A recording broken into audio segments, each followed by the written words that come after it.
So now that we know that A is the y-intercept value and B is the multiplier, and we know the difference between linear and exponential, we have to do a couple more things to explore exponential functions. First of all, what happens if we multiply by -1? So you might recall we have this graph already made for 2 to the x, and we already filled out this table together. So then what would happen if we did -2 to the x? Okay, so let's start off with 0. It'd be -1, technically, times 2 to the 0. Okay, but that's -1, right? If you really like to see it, it's -1. The reason this works, it's -1 times 2 to the 0, and that's -1 times 1, and that's -1. That's where it comes from. Okay, so that's -1. Let me figure out some other values here. What about 1? So if I put 1 in, that's really -1 times 2, which is -2. Then I could do it again with 2. -1 times 2 squared is -1 times 4. That'd be -4. And hopefully you can see where we're going with this. I'll do one more. -1 times 2 to the 3 would be -1 times 8, which is -8. Now, if you trust me for that much, you'll trust me that this is -16 for this one. You can see the pattern. 2, 4, right? 8. 8 times 2 is 16. Now back here, let me do one of these. When you have it to the -1 power, remember that's 1 over 2, which means it's -1/2, like that. And then it'll work that way for -2 power. It'll be -1 times 2 to the -2, which would be -1 times 2 squared, which would be -1/4. Like that.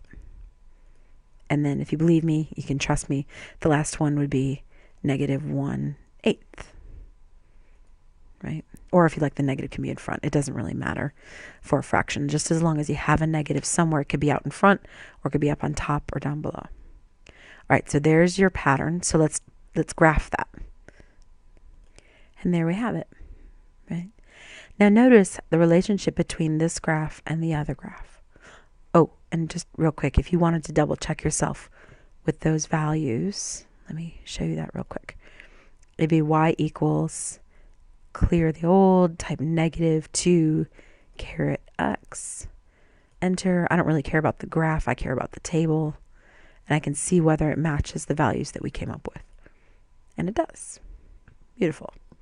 Okay, so now that we know that that's the truth, what's happening here between these two graphs? What relationship do they have? Well, do you see how this one is going up, this other one's going down? But other than that, they're basically identical graphs, right? They're something called reflections. Oops. Reflections of each other. Or how about this?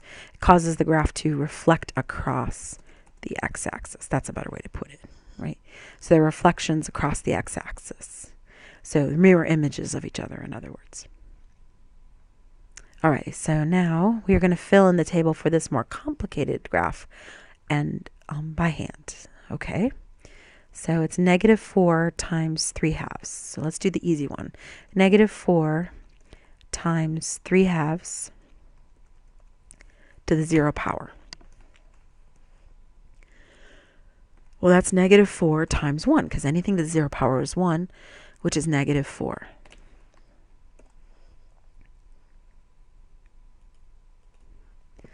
All right, then let's do some more. -4 times 3/2 to the 1 would be -4 times 3/2. 2 goes into 4 twice. 2 times 3 is 6. So that's -6. And let's see, let's do another one. -4 times 3/2 squared would be -4 times 9 over 4, because it's really, here, I'll write it. It's 3 squared over 2 squared. So that's really -4 times 9 over 4. Oops, there we go. Times 9, just so you can see it all. 9 over 4, that would be -9 over here. Like that. And that is not going to fit on there. There we go. All right, so you can see we're multiplying by 3 halves as we work our way down. So you start at -4 for your y-intercept. That's right here, right? There's your y-intercept. And then you multiply by 3 halves to get here. Multiply by 3 halves to get here. So a simpler way to do this might be just to take -4 and times it by 3 halves. You're going to get -6. Now times that by 3 halves. You're going to get -9. Then do it again. It'll be -13.5. -20.25. Okay, so -13.5, -20.25. So there are those two. Now what about up here? Well, okay, so it's -4 times 3 halves to the -1. But remember, -1 means that it's 3 to the -1 over 2 to the -1. But that means they're in the wrong location, so you have to flip them, right? So anything with a negative power needs to be moved. So it becomes 2 to the 1 over 3 to the 1. So it's -4 times 2/3, so that's 8/3. -8/3. Which, what is that in a decimal? Let's find out. -4 times 2/3. -2.6, repeating. There we go. I gave him a little bar on his head. So there he is. All right. And then that would continue for the next one. So it would be the same thing, but instead of 3 to the -1, it'll be to the -2. So it'll be 3 to the -2 over 2 to the -2. So that's squared here, squared here. So that's 4/9. So I'm going to take -4 times 4/9. -4, clear. -4 times 4 divided by 9. Oops, I forgot my division bar there. Divided by 9. There we go. -1.7.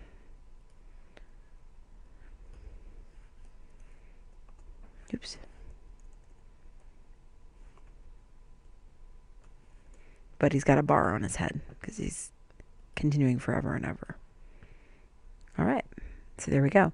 And then we're just going to graph those. So graph all these points. And there it is.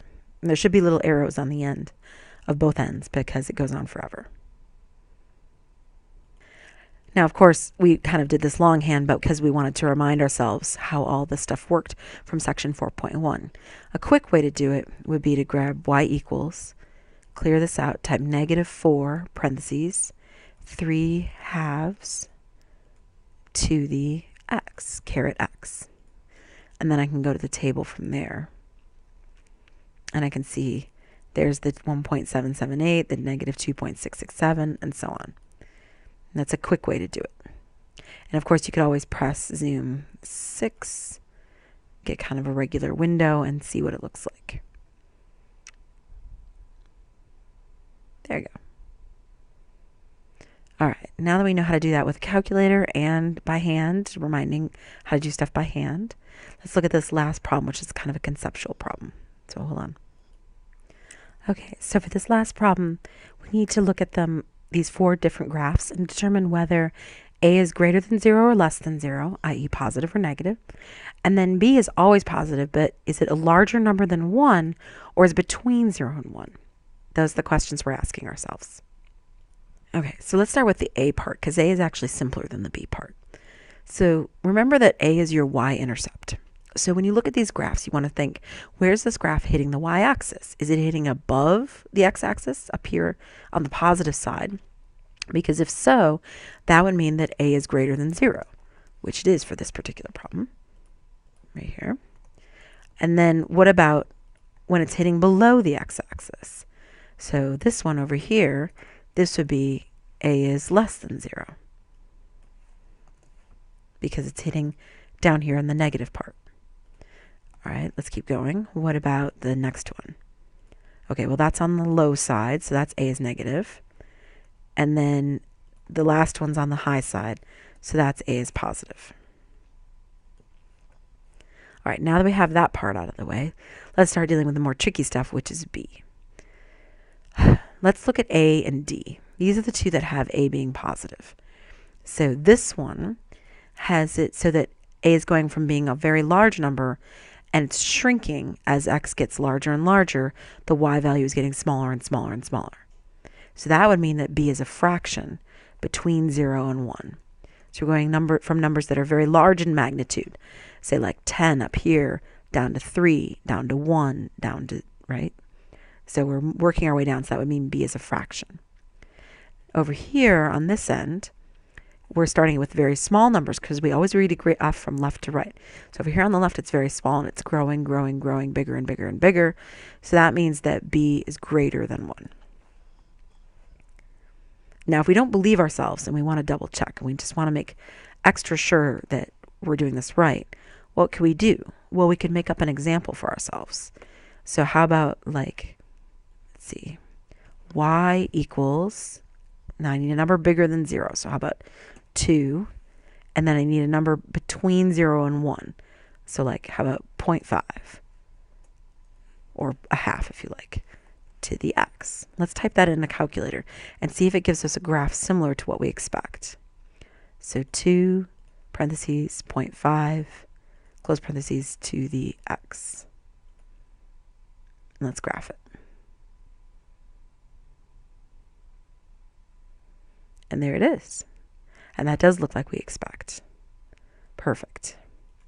Okay, so that would be a good example for ourselves. So this is bearing out the way we thought it would. And if you want to double check this other one, you can do that by just making up an example.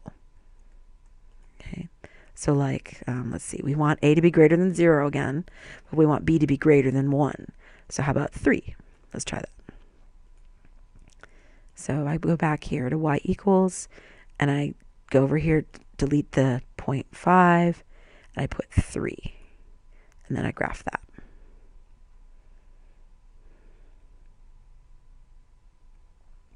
And there it is. Beautiful. Okay, so now what about the other two? These two. So they both have a being negative. So let's think about this one over here, letter B. So you start at like negative 0.1, negative 0.5, negative 1, negative 3, negative 5, negative 10. Your number is getting larger and larger in magnitude as you go from left to right. And that means that b is greater than 1. And then this one would have b being a fraction between 0 and 1. Because you're starting with like negative 10, and then you're going to negative 3, and then you're going to negative 1, and so on. Now we can double check ourselves because, you know, the negative ones are always the harder ones to see. So let's see if we can make sure that this is working the way we think it should. So let's start with this one up here for letter B. So we need a number that's less than 0. So how about negative 2? And we want a b that's greater than 1. So how about we just do negative 2 times 3 to the x? Let's see if it matches what we expect. So I go to y equals. I'm going to insert a negative here. There we go. Let's press graph. Small numbers, getting bigger and bigger and bigger. That's got b greater than 1. Bigger in terms of size, not in terms of absolute value, but, well, actually, in terms of absolute value, in other words. So if you take the absolute value of this number, it is bigger than this one. All right, now the other one was b is a fraction between 0 and 1. So let's just double check that real quick. So how about I do a third here? Insert 1 divided by. There we go. Let's graph.